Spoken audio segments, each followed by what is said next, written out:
Welcome back to NBA Cinema.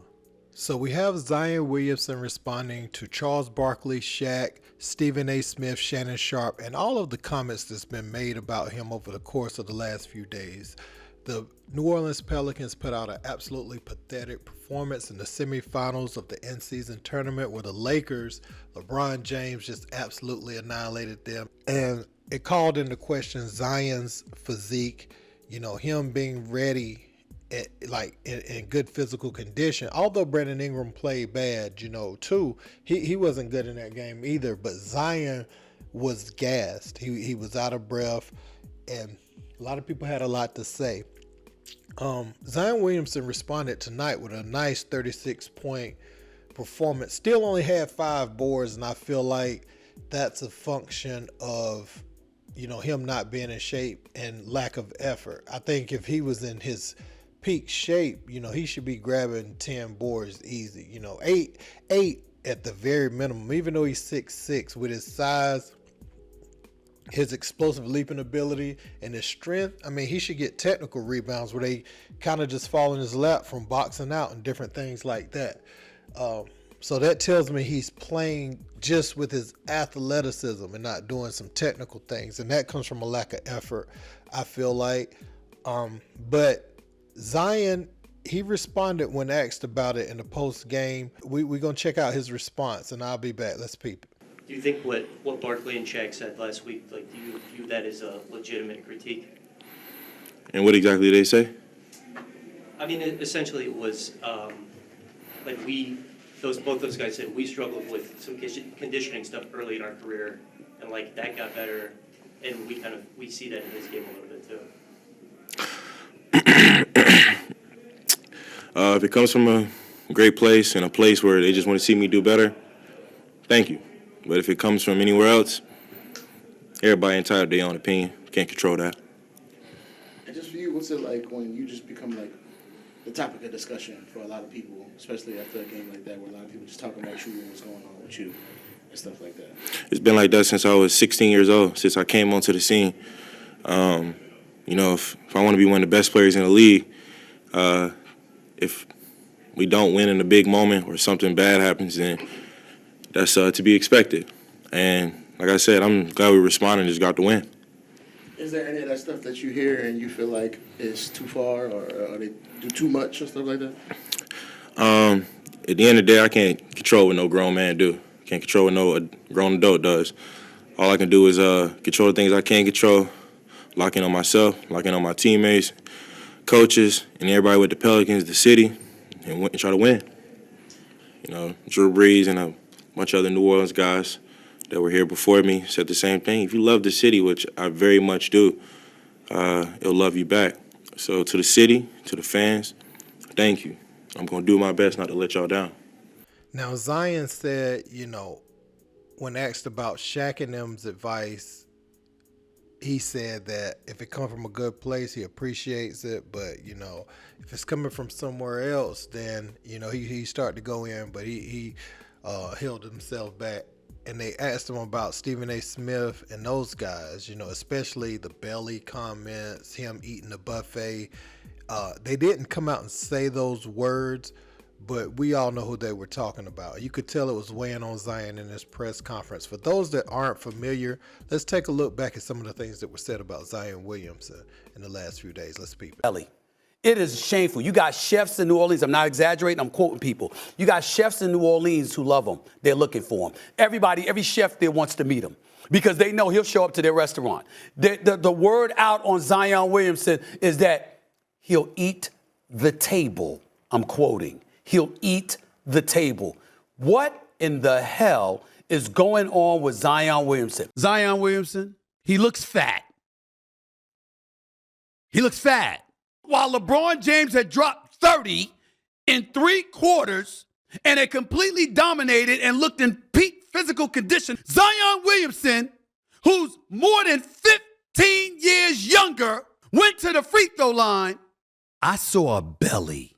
When he took a deep breath, his belly bounced. That kind of belly. I mean, damn. But you look like you showed up to the game having just ate a buffet.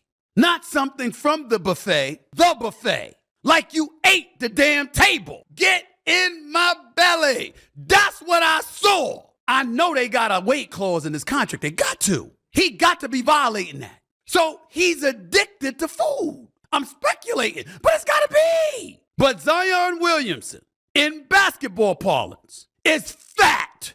It's got to change. The thing that disturbs me is he's not a young kid. When Moses told me I was fat and lazy, I was a rookie. He's been in the league long enough. He's got two guys in his team that are better players than him, and they shouldn't be. He was the number one pick in the draft. He should be a better player than Ingram. We like Ingram, obviously. We love CJ. He should be the best player, and he's not even close. Number one, he's got to get in shape. I've told you, I've been very disappointed. He's averaging 6 rebounds a game. He's only had 2 double-doubles all season. Man, if my grandmother was alive, she used to call me after every game out and get double-figure rebound and just kill me. A big guy that talented should never get less than 10 rebounds.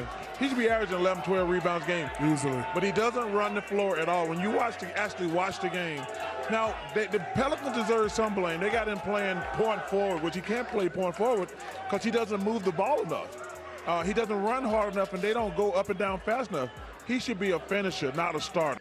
So as you hear on that last clip, Barkley is pretty much saying the same thing I said about Zion as far as the rebounds. That is the one stat. If you like to go by stats and you one of those guys that look at stats. Now, stats isn't an indicator of effort all the time, but someone with Zion's ability that plays the position that he plays, with his athleticism, size, strength, all that, he should be grabbing at the very minimum 8 rebounds a night.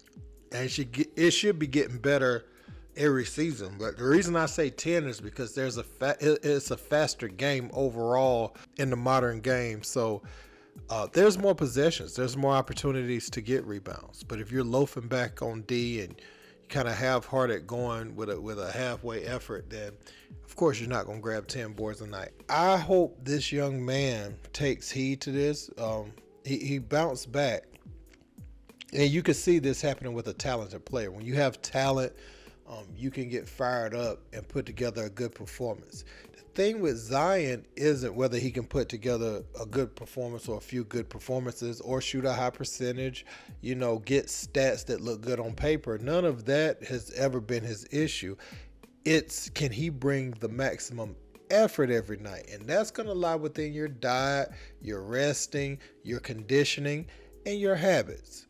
And so if you're not getting sleep, staying up late, eating junk, relying on talent, okay, that's cool when you 22, 23. You 29, 30 years old, what type of player you going to be if you ain't adding to your game? You done tacked on a good 15, 20, 30 pounds at 6'6". You're barely getting up and down the court right now. So you need to go ahead and lock in, I feel like, so that you can show the organization you serious about it being your team. They done paid you all this money, although your contract, like I always say, has stipulations. You kind of you're shortchanging your career in a lot of ways. And I would just like to see Zion really put in a summer of work, man. Just stand away from the worst foods. Why don't you have a chef that makes all of your meals? Maximum contract guy. I would have someone make all of my meals. I would have my chef living with me, to hold me accountable. I would give my chef money to go shopping to buy all the food that I will need on a night-to-night basis in the off season, and let them prepare all of my meals. You know what I'm saying? He's going to have to take extreme measures like that, because it's obvious him doing it by himself isn't working, and that's okay, but be knowledgeable, be self-aware, and get the people in place that's going to help you achieve that. We saw him lose the weight with his trainer, but it's just easy to fall back in those bad habits. You know what I'm saying? So that's all I would say, man. Put somebody in place that's going to get you what you need to get you where you want to be. That's my 2 cents. But let me know what you guys think in the comments. Don't forget to like, share, and subscribe. Till next time. Peace.